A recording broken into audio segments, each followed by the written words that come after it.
deelwoord van zwakke en sterke werkwoorden. Dutch verbs are divided into 3 groups depending on how they form the participle. A first group is defined as weak, a second group is defined as strong, and a third group is defined as irregular. Obviously, there is no way by looking at it to tell whether a verb is strong, weak, or irregular. So the only way is to study all the participles by heart or consult a dictionary.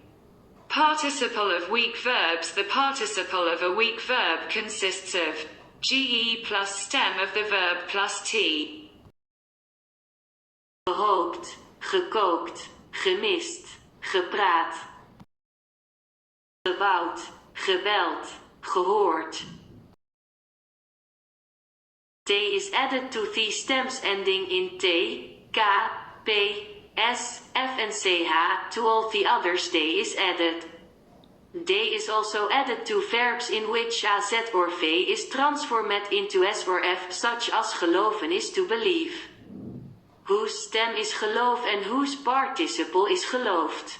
If the stem already ends in T or D, nothing is added.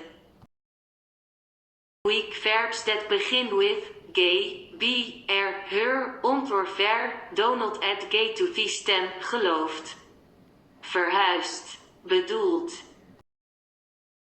Now let's see the participle of strong verbs. Komen, kam, gekomen. Liggen, lie, stay, gelegen. Lezen, read, gelezen. Schrijven, write, geschreven. Vertrekken, leave, vertrokken.